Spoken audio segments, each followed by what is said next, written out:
Hello అండి, అందరికీ నమస్కారం. Welcome back to our channel. అందరూ ఎలా ఉన్నారండి? బాగున్నారు కదా? నేను కూడా చాలా బాగున్నాను. ఇవాళ మీకు చూపించబోయే రెసిపీ చాలా హెల్తీగా ఉంటుంది, అలాగే చాలా టేస్టీగా కూడా ఉంటుంది. సగ్గుబియ్యం బాల్స్, సగ్గుబియ్యం పొంగనాలు అని కూడా అనొచ్చు. సో సగ్గుబియ్యం మనకు ఒంటికి చలవ చేస్తుంది, చాలా మంచిది. ఇక్కడ మనం ఎక్కువగా ఆయిల్ కూడా యూస్ చేయడం లేదు కాబట్టి చాలా హెల్తీ కూడా.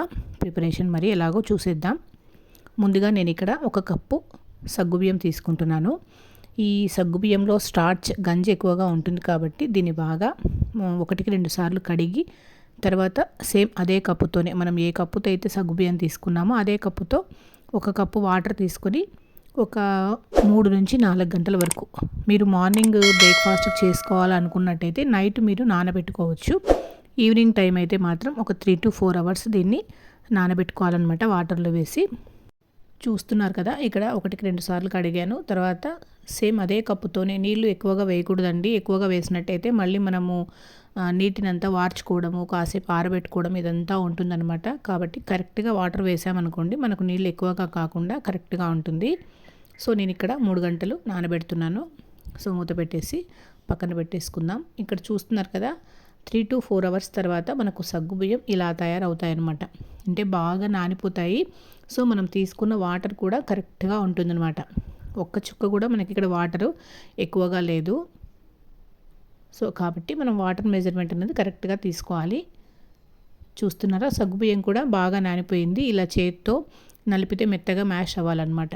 ఇప్పుడు నెక్స్ట్ ప్రిపరేషన్ ఏంటంటే, చిన్నగా ముక్కలుగా కట్ చేసి పెట్టుకున్న ఉల్లిపాయలు తీసుకోవాలి.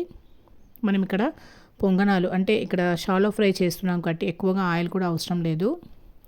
నెక్స్ట్ ఇక్కడ చూడండి, వేయించి పొడి చేసుకున్న పల్లీలు. ఈ పల్లీల పొడి మరీ మెత్తగా ఉండకూడదు, కొంచెం అలా బరకగా ఉండాలి. తర్వాత నెక్స్ట్ చిన్న ముక్కలుగా కట్ చేసి పెట్టుకున్న పచ్చిమిర్చి. పిల్లలు ఉన్నప్పుడు పచ్చిమిర్చి ఇబ్బంది అవుతుంది అనుకుంటే మీరు ఎండు కారం కూడా వేసుకోవచ్చు.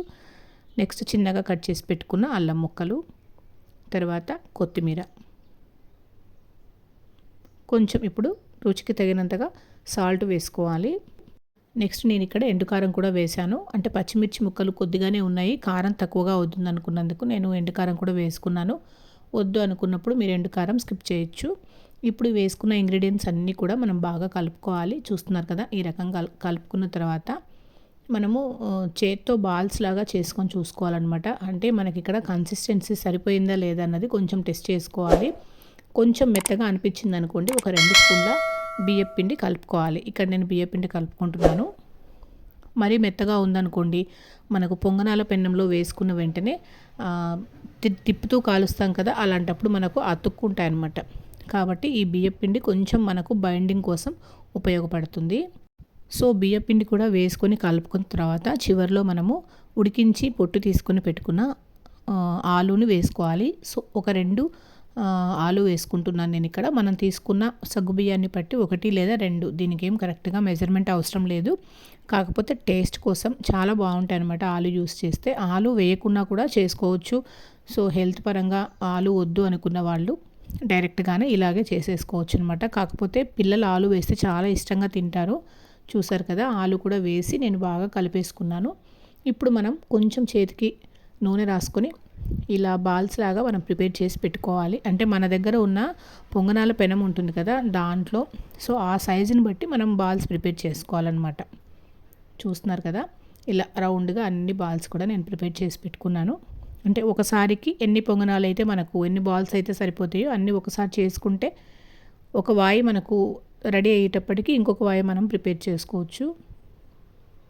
ఇక్కడ నేను కొద్దిగా ఈ గుంతల్లో ఆయిల్ వేసుకొని నెక్స్ట్ బాల్స్ని మనము ఈ గుంతల్లో పెట్టేసుకుందాము. ఆయిల్ కూడా కొంచెం తక్కువగా కావాలనుకున్న వాళ్ళు తక్కువగానే వేసుకోవచ్చు. లేదంటే మీ దగ్గర బ్రష్ ఉందనుకోండి, జస్ట్ బ్రష్తో ఆయిల్ కూడా అప్లై చేసుకున్నా బాగానే ఉంటాయి అన్నమాట.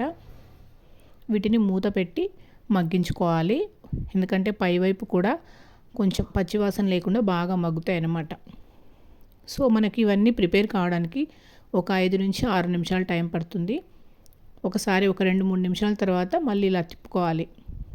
చూస్తున్నారు కదా, ఇక్కడ ఒకవైపు మంచి కలర్ వచ్చాయి, రెండో వైపు కూడా తిప్పుతూ మనము కాల్చుకోవాలి అన్నిటినీ కూడా. చూస్తున్నారా, ఇవి మొత్తం కూడా 2 వైపులా కూడా బాగా కాలినాయి అన్నమాట. ఈ రకంగా మంచి కలర్ వస్తే మనకు సగ్గుబియ్యం బాల్స్ ఇంకా రెడీ అయిపోయినట్టే. అన్నిటినీ కూడా ఒక ప్లేట్లోకి తీసుకొని మనం రెగ్యులర్గా చేసుకునే పల్లి చట్నీ ఉంటుంది కదా, దోశలోకి పొంగనాల్లోకి చేసుకుంటాం, అదైనా బాగుంటుంది. లేదా ఉల్లికారం కూడా దీంట్లోకి చాలా టేస్టీగా ఉంటుంది. ఇవి పైనుంచి చాలా క్రిస్పీగా ఉంటాయి, లోపల సాఫ్ట్గా ఉంటాయి అన్నమాట. వేడివేడిగా తింటే చాలా బాగుంటాయి. ఖచ్చితంగా ట్రై చేయండి, హెల్త్ కూడా చాలా మంచిది. ఇక్కడ నేను చూపిస్తున్నాను చూడండి, వింటున్నారు కదా. సో పైన చాలా క్రిస్పీగా ఉంటుందన్నమాట, కరకరలాడుతూ ఉంటాయి, లోపల సాఫ్ట్గా ఉంటాయన్నమాట. సో వేడి సగ్గుబియ్యం బాల్స్ రెడీ అయిపోయినాయండి. మీరు కూడా ఖచ్చితంగా బ్రేక్ఫాస్ట్కి ఒకసారి ట్రై చేయండి, చాలా బాగుంటుంది. వీడియో నచ్చితే లైక్ చేయండి, అలాగే ఛానల్ని ఎవరైనా ఫస్ట్ టైం చూస్తున్నట్టుంటే సబ్స్క్రైబ్ చేసుకొని సపోర్ట్ చేయండి. మరిన్ని మంచి మంచి వీడియోస్ కోసం చూస్తూ ఉండండి creative home maker 25. Thank you.